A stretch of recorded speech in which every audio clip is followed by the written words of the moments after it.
کہتے ہیں اس کی موت ہوگی، وہیں پر ہم کہتے ہیں کہ اس کا انتقال ہو گیا،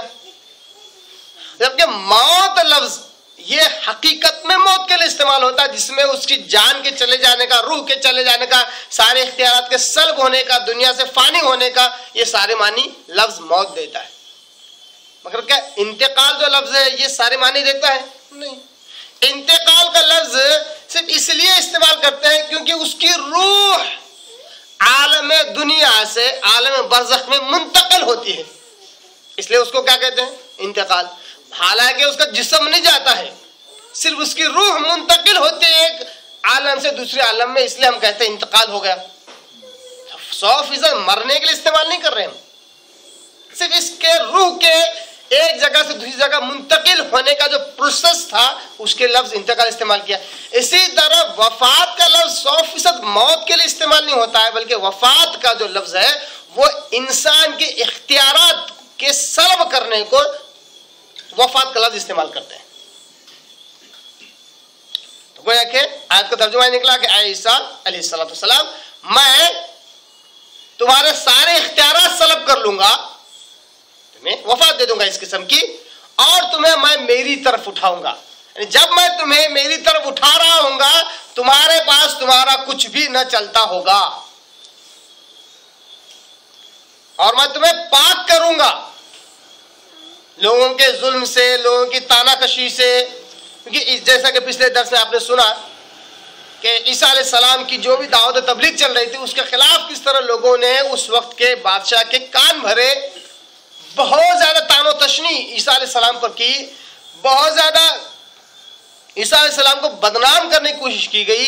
بہت بری بھلی باتیں عیسیٰ علیہ السلام کی طرف منسوب تھی۔ اب اللہ تعالیٰ کہتا ہے ان ساری باتوں سے میں تمہیں پاک کرنے والا ہوں، ایک معنی اس کا میں تمہیں بچانے والا ہوں ان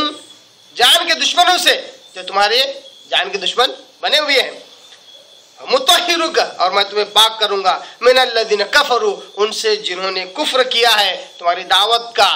اللہ کا، اللہ کی ذات کا، اللہ کے دین کا، نبوت کا، یعنی آپ کے نبی ہونے کا، ان لوگوں سے میں تمہیں پاک کرنے والا ہوں۔ وَجَاعِلُ الَّذِينَ اتَّبَعُوكَ فَوْقَ الَّذِينَ كَفَرُوا، اور میں بنانے والا ہوں جو تمہاری تابعداری کرے ان سب کے اوپر، ان سب پر غلبہ میں دوں گا جنہوں نے کفر کیا ہے ان پر۔ آئیے اس آیت کے ٹکڑے کو ہم بعد میں سمجھتے ہیں، پہلے یہ دیکھ لیتے ہیں کہ بعض لوگوں نے عیسیٰ علیہ السلام کے صحیح و سالم اللہ کی طرف، آسمان کی طرف اٹھائے جانے کا انکار کیا۔ اگر یہ انکار کرنے والے کفار ہوتے تو کوئی حرج نہیں تھا، غیر مسلم ہوتے کوئی حرج نہیں تھا، مگر مسلمانوں میں سے ہی لوگ ہیں جنہوں نے قرآن پڑھا، حدیث کتابیں پڑھی، فقہ کتابیں پڑھی، یہاں تک کہ اللہ معاف کرے مدرسے سے فارغ شدہ بھی ہے جنہوں نے یہ عقیدہ رکھا باقاعدہ، جہاں تک مجھے یاد آ رہا ہے میں سے لوگوں سے ملاقات بھی میں نے کی ہے، تو ان کا یہ دعویٰ ہے کہ عیسیٰ علیہ السلام مر چکے ہیں، وہ اس دنیا سے مر چکے ہیں، صحیح سالم اللہ تبارک تعالیٰ نے انہیں آسمان پر اٹھا لیا اور قیامت کے نزدیک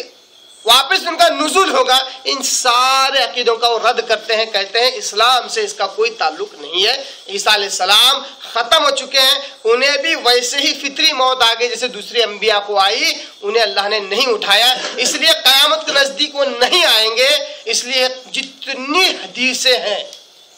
چاہے وہ بخاری کی ہو، مسلم کی ہو، ابو داؤد کی ہو، ابن ماجہ کی ہو، مسند احمد کی ہو، مستدرک حاکم کی ہو، صحیح ابن حبان کی ہو، آپ کے سامنے کم سے 15 سے 20 حدیث کی کتابوں کے نام لے سکتا ہوں جو مشہور ہیں، ان کے علاوہ 70 سے زیادہ حدیثی کتابیں، ان ساری حدیثوں میں جہاں کہ عیسیٰ علیہ السلام کا اس بات کا ذکر آیا کہ وہ قیامت کے نزدیک نزول کریں گے، اللہ تبارک تعالیٰ پھر سے انہیں اس دنیا میں نازل کر، پیدا نہیں، نزول عیسیٰ کہتے ہیں، یعنی عیسیٰ علیہ السلام کا نزول ہوگا، اللہ تعالیٰ انہیں نازل کرے گا۔ ان ساری حدیثوں کو رد کر دیتے ہیں، کہتے ہیں وہ شیعوں کی گھڑی ہوئی حدیثیں ان کو نہیں ماننا چاہیے، وہ صحیح نہیں ہے، عقل ہے ان کی۔ کسی صحیح حدیث کے انکار کرنے کے لیے عقل نہیں لگتی ہے، یہ عقل کا استعمال کر کے جو صحیح حدیث ہے اس کا انکار کر رہے ہیں. کسی صحیح حدیث کے انکار کرنے کے لیے بدبختی اور گمراہی لگتی ہے. کیا لگتی ہے؟ لوگ سمجھتے ہیں ہم بہت ہوشیار، فلاں حدیث پوری دنیا صحیح کہہ رہی ہے، پر میں کہتا ہوں کہ موضوع ہے، من گڑت ہے، ضعیف ہے. عقل نہیں لگتی ہے، اس کو بدبختی اور گمراہی لگتی ہے. اب جس کی قسمت میں بدبختی ہو، جس کی جھولی میں گمراہی ہو، وہ صحیح چیزوں کا انکار نہیں کرے گا تو پھر کس کا کرے گا؟ صحیح کا انکار کرے گا. صحیح چیزوں کے اقرار کے لیے ایک بات یاد رکھیے آپ، صحیح چیزوں کے اقرار کے لیے علم نہیں لگتا، نہیں سمجھداری لگتی ہے. صحیح چیزوں کے اقرار کرنے کے لیے ہدایت لگتی ہے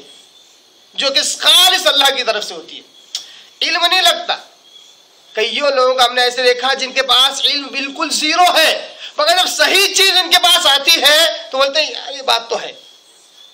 ان کی عقل بھی اسی طرح رجوع کرتی ہے، ان کا دل بھی اسی طرح رجوع کرتا ہے، کیونکہ اللہ کی طرف سے رہنمائی ہوتی ہے. اللہ نے خود قرآن مجید میں کہا بھی کہ وَهَدَيْنَاهُ النَّجْدَيْنِ، ہم نے انسان کو حق اور باطل دونوں راستے بتلائے، اور پھر فَأَلْهَمَهَا فُجُورَهَا وَتَقْوَاهَا، ہم الہام کرتے رہتے ہیں اچھائی کی اور برائی کی. یعنی اللہ تعالیٰ خود رہنمائی کرتا رہتا ہے. تو یہ ہدایت ایک بڑا بہترین لفظ ہے، عجیب و غریب لفظ ہے کہ اللہ تعالیٰ جس کو ہدایت دے دیتا ہے. علم کی خاص ضرورت نہیں پڑتی ہے، نہ ہی عقل اور سمجھ کی ضرورت پڑتی ہے. ہدایت اس کے پاس ہوتی ہے، وہ صحیح چیزوں کا اقرار کرتا ہے. ہاں بعد میں علم، عقل، سمجھ اس کو اس ہدایت پر قائم رکھتے ہیں، مینٹین رکھتے ہیں. اگر علم حاصل نہ کرے تو جہالت اور شیطان اس کو پھر دبوچ لیتا ہے، گمراہ میں لے جاتا ہے. ہدایت صحیح چیز کو سمجھنے کے لیے سمجھ کر وہ علم حاصل کرتا ہے تو اس پر قائم رہتا ہے، علم حاصل نہیں کرتا ہے تو پھر سے گمراہ ہو جاتا ہے.